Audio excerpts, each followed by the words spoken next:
नमस्कार। आज हम लोग गाय दी मौपासंग की एक बहुत ही मशहूर कहानी द नेकलेस की गहराइयों में उतरेंगे। देखिए, ये सिर्फ एक कहानी नहीं है, बल्कि सच्चाई और संतोष की कीमत पर एक बहुत ही दमदार सबक है, जो आज के दौर में हम सबके लिए समझना बहुत जरूरी है। सोचने वाली बात है ना, कि जब हम वो बनने की कोशिश करते हैं जो हम हैं ही नहीं, तो उसकी असली कीमत क्या चुकानी पड़ती है। यही वो सवाल है जो इस पूरी कहानी की आत्मा है। तो चलिए, इसी सवाल को दिमाग में रखकर कहानी की परतें खोलते हैं। ठीक है, तो हमारा सफर कुछ ऐसा रहेगा। सबसे पहले हम कहानी की हीरोइन के सपनों और उसकी हकीकत को समझेंगे। फिर हम उस एक रात की बात करेंगे जिसने सब कुछ बदल दिया। उसके बाद देखेंगे कि एक झूठ के कितने भयानक नतीजे हो सकते हैं। फिर आएगा कहानी का सबसे बड़ा ट्विस्ट, और आखिर में हम ये समझने की कोशिश करेंगे कि लेखक हमें क्या कड़वा सबक सिखाना चाहता है। तो कहानी शुरू होती है हमारी मुख्य किरदार मथिल्ड लॉयसेल से। मथिल्ड एक ऐसी औरत है जिसे लगता है कि वो गलती से एक साधारण परिवार में पैदा हो गई है। उसे पूरा यकीन है कि उसकी खूबसूरती और उसके अंदाज के हिसाब से उसे एक आलीशान जिंदगी मिलनी चाहिए थी, और इसी वजह से वो अपनी मौजूदा जिंदगी से हमेशा नाखुश रहती है।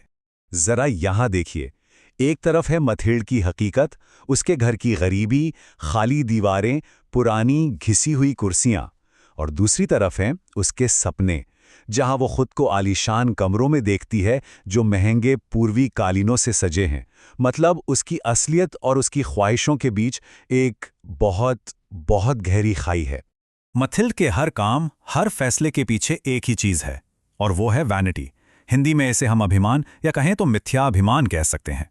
ये सिर्फ गर्व नहीं है, ये उससे कहीं ज्यादा है। ये अमीर दिखने, दूसरों से तारीफ पाने की एक ऐसी जिद है जो उससे गलतियां करवाती है। यही उसकी सबसे बड़ी कमजोरी है। और फिर कहानी में आता है एक नया मोड़। मिथिल्ड और उसके पति को एक बहुत बड़ी पार्टी का न्योता मिलता है। अब ये किसी के लिए भी एक खुशी का मौका हो सकता था, लेकिन मिथिल्ड के लिए ये एक और मुसीबत बन जाता है। पार्टी का सुनकर खुश होने के बजाय मथिल्ड का पहला सवाल ये होता है। देखिए, ये सिर्फ एक सवाल नहीं है, ये उसके अंदर के असंतोष को दिखाता है। उसे इस बात की फिक्र नहीं है कि उसे एक अच्छा मौका मिला है, उसे फिक्र है तो बस दिखावे की कि वो पहनेगी क्या। खैर, जैसे तैसे एक नई ड्रेस का इंतजाम तो हो जाता है, लेकिन मथिल्ड को अब भी लगता है कि कुछ अधूरा है, और उस कमी को पूरा करने के लिए वो अपनी एक अमीर दोस्त से एक खूबसूरत हीरे का हार उधार ले लेती है। ये हार सिर्फ एक गहना नहीं था, ये उसके सपनों की दुनिया का टिकट था, जिसे वो एक रात के लिए जीना चाहती थी। और सच पूछिए तो वो उस रात कामयाब भी होती है। पार्टी में हर किसी की नजर उसी पर होती है, सब उसकी तारीफ करते हैं। बस एक रात के लिए वो सब कुछ बन जाती है जो वो हमेशा से बनना चाहती थी। पर उसे इस बात का बिल्कुल अंदाजा नहीं था कि ये खुशी कितनी महंगी पड़ने वाली है। तो चलिए, अब उस एक रात की झूठी चकाचौंध से बाहर आते हैं और उस खौफनाक हकीकत का सामना करते हैं जो उसके बाद शुरू हुई। पार्टी से लौटकर जब मथिल्ड आईने के सामने खुद को आखिरी बार निहारने जाती है, तो उसे एहसास होता है कि हार तो गले में है ही नहीं, और उसके एक चीख के साथ उसके सपनों का वो खूबसूरत महल ढह जाता है। 10 साल, ये है उस एक रात की, उस एक झूठ की कीमत। मैथिल्ड और उसके पति ने उस हार का कर्ज चुकाने में अपनी जिंदगी के पूरे 10 साल लगा दिए। उनकी जिंदगी मानो पलट ही गई। उन्होंने अपनी नौकरानी को हटा दिया, अपना अच्छा खासा घर छोड़कर एक छोटी सी अटारी में रहने लगे। वो मथिल्ड जो कभी नाजुक हुआ करती थी, अब एक मजबूत कठोर औरत बन चुकी थी, जो घर के सारे काम खुद करती थी। और उसका पति, वो दिन रात एक करके डबल नौकरी करके कर्ज चुका रहा था। कहानी 10 साल आगे बढ़ती है। अब मथिल्ड पूरी तरह बदल चुकी है। वो थकी हुई, अपनी उम्र से बड़ी दिखने वाली एक आम औरत है। और एक दिन अचानक रास्ते में उसकी मुलाकात अपनी उसी अमीर दोस्त मैडम फॉरेस्टियर से हो जाती है। इतने सालों बाद मथिल्ड आखिरकार सच बताने का फैसला करती है।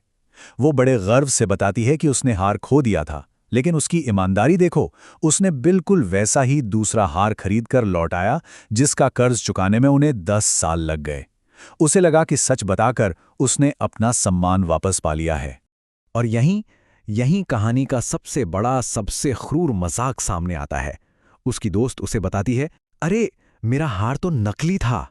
जिस हार के लिए उन्होंने अपनी पूरी जिंदगी बर्बाद कर दी, वो असली था ही नहीं, वो एक मामूली सा नकली हार था। तो इस दर्दनाक अंत से लेखक हमें क्या सिखाना चाहते हैं? चलिए आप जरा इस कहानी के लिटरेरी पहलुओं को समझते हैं। देखते हैं कि मोपासा ने अपना मैसेज हम तक पहुंचाने के लिए किन तकनीकों का इस्तेमाल किया है। असल में ये कहानी सटायर यानी व्यंग्य का एक शानदार उदाहरण है। मोपासा यहां मथिल्ड का मजाक नहीं उड़ा रहे, बल्कि वो उस पूरे समाज पर कटाक्ष कर रहे हैं जो बाहरी दिखावे और अमीरी को ईमानदारी और संतोष जैसी चीजों से ज्यादा अहमियत देता है। और इस कहानी की सबसे बड़ी ताकत है आयरनी यानी विडंबना। विडंबना का मतलब है जब होता ठीक उसका उल्टा है जो सोचा गया था। मथिल्ड अमीर दिखना चाहती थी और उसी कोशिश में वो पहले से कहीं ज्यादा गरीब हो गई। जिस गरीबी से वो सारी जिंदगी भागती रही, दिखावे के चक्कर में वो उसी गरीबी के दलदल में हमेशा के लिए धंस गई। तो अगर इस पूरी कहानी का निचोड़ निकालना हो तो 3 बड़ी बातें सामने आती हैं। पहली कि दौलत और शोहरत के पीछे भागना एक छलावा है जो सिर्फ बर्बादी लाता है। दूसरी, एक छोटा सा झूठ जो शायद सिर्फ अपनी शान बचाने के लिए बोला गया हो, पूरी जिंदगी तबाह कर सकता है। और तीसरी, असली खुशी दिखावे में नहीं बल्कि ईमानदारी से अपनी सच्चाई को अपनाने में है। और बस इसी एक सवाल के साथ हम आपको छोड़े जाते हैं। जरा सोचकर देखिए, अगर मथिल्ड ने उसी वक्त अपनी दोस्त को सच बता दिया होता तो क्या होता?